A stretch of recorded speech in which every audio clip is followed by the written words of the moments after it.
Magandang hapon po sa inyo at Alexander Lexter Juice. Nagbabalik para sa inyong update. This time we'll move to Donnie's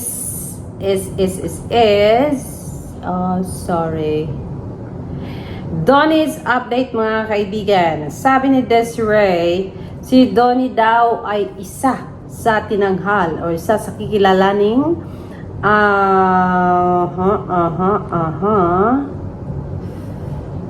kikilalaning judge ng PGT, Pilipinas Got Talent mga kaibigan. Yan po ang kanyang ibinunyag 4 hours ago. Ang sabi ni Desiree, another day. Donnie Pangilinan will have another movie outside his love team. Nice one! Kung sino daw po ang nag-handle kay Donnie Pangilinan, nako, ang galing-galing. Very well planned. Yan po ay binasin niya sa isang post ng isang Strict Western 4367. Ang sabi dito, supposedly co-produced siya ng MediaWorks but like Gigi or Good Game, nakasama niya ang kanyang mami Maricel Lagsa. Lahat ng works ni Donnie outside Love Team is handled by MediaWorks, which is operated by his parents. O, diba? Ang mama at papa pala niya ang nagplano ng mga projects ni Donnie outside ng Love Team.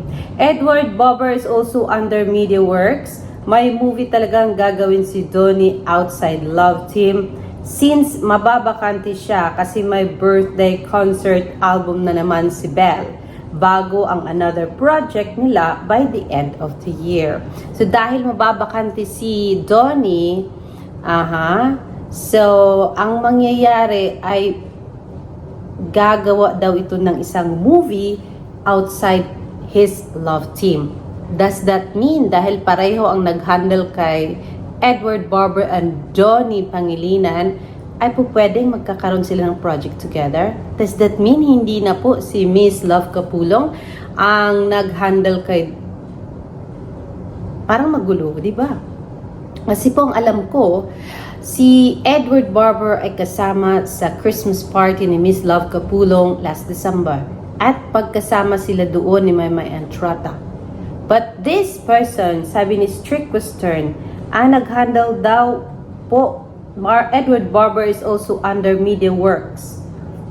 At ang nag-handle daw ng kay Donnie ay si parents niya.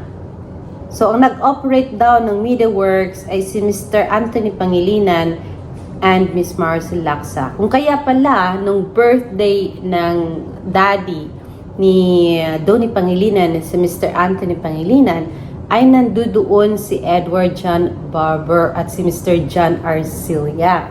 Kasi pala, under pala yun si Edward sa MediaWorks. So, let's see kung gaano kabilis ang mangyayari ngayon na kung minamanay siya ni Miss Love Kapulong at under siya ng MediaWorks, posible magkakaroon ng project itong si Mr. Edward John Barber very very soon. And we love to hear that for sure kasi nga po medyo matagal na pong na-stuck itong si Edward John Barber. But then, kung magkaroon ng movie si Donnie outside Love Team, sino kaya ang makanyang love interest? Magkakaroon kaya ito ng love interest? Or magiging the same story kaya ito na walang love interest just like Good Game na kung saan pinagbidahan ito ni Donnie at ni Miss Maricel Lagsa? Let's see. Pero aside from that, yun na nga ang sabi. Ang sabi ni Desiree, ang sabi ng kanyang bubuwit, ay magiging isa sa judge ng Pilipinas Got Talent itong si Donnie Pangilinan. Dahil yan po, anong pinakita ni Donnie Pangilinan yung good judgment niya doon sa It's Showtime ng Grand Finals. I think doon nila nakita na ibang level ang judgment ng isang Donnie Pangilinan when it comes to talent. So maybe that is the reason why ngayon ay kasama si Donnie sa isa sa dalawa na magiging judges ng Pilipinas Got Talent na mangyayari very very soon na yan. So sabi ni Desiree, sure ako kasama si Donnie Pangilinan sa lineup. Ng mga judges na ipinost ng KPX. Sabi kasi ni KPX official, nakakaloka yung lineup ng judges ng PGT. Sabi dito ni It's Me, official KPX, I think I like Donnie Pangilinan in the lists. I mean, he's good at that. If you watch the It's Showtime Magpasikat, It's Showtime Magpasikat pala yun. Sabi naman ni Mother Ignacia, Vice Regent Sara and Donnie Pangilinan, host si Kim Chiu and Robbie Domingo. Last time guys, when last year, remember, pinangalanan ito si Maymay as one of the hosts ng PGT. Posible kaya mangyari yan this year? Na maging host si Maymay sa PGT. Pero ang kinilala dito ni Mother Ignacia, ang magiging host daw ng PGT this year ay si Robbie Domingo and Miss Kim Chiu. So, alamin natin yan kung mangyayari ba talaga yan. Sabi naman ni Attorney Lilith Matias, Vice Ganda, FMG, Kim Chiu, Annette Guzon Valdez. May tinanong siya. Sarah G, Vice Ganda, Regine Velasquez Alcacet ang pwedeng maging hosts or judges. Mga judges yun mga kaibigan. Sabi ni Nikki aka Manifesting Vice Ganda, Ann Curtis and Sarah G for the judges. Betty says sana si Sarah G ay isa sa judges. Aba. May Sarah G po ba? Push nyo pag nandyan si 143 Dread Danger. Pag wala na lang please. Official, sabi ni Bibi, pwede ba si Bea Alonso siguro ito. Tony Gonzaga, Maha Salvador, and FMG.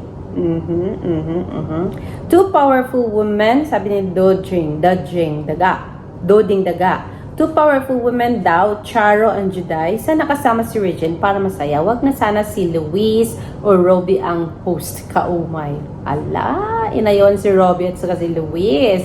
Sana po ay kasama si Paolo Avellino. Sabi ni Pen aba, si Fiang, pwede ba daw maging host? Ayan, ewan natin. Gusto niya si Fiang Smith. Pero yes, mga kaibigan, yan po ang mga kasagutan ng netizens kung sa katanungan ni KPX kung sino ang gusto nilang maging judges ng Pilipinas Got Talent, mga kaibigan. So that is it. That's it. Yan po ang ating update on Donnie Pangilinan na magiging judges daw sa gaganapin o gagawing Pilipinas Got Talent soon na po daw yan. So this is Alexander Lexter Jules. Welcome. No, it's not Alexander Lexter Jules. I got used to it. This is your friend. Ano kayong pangalan dadalhin ko dito? Hindi ko alam. Chismusang Palaka. Yan na lang siguro. Ang inyong Chismusang Palaka. Yan. Maganda, di ba? Chismusang Palaka. What do you think? O sige, yun na lang talaga yung pangalan ko dito. Papangalan ko sa sarili ko dito. This is your Chismusang Palaka. Magandang gabi po sa inyong lahat. Bye-bye! Welcome to my channel. This is my new channel, Movie Snippets. See you soon. Bye.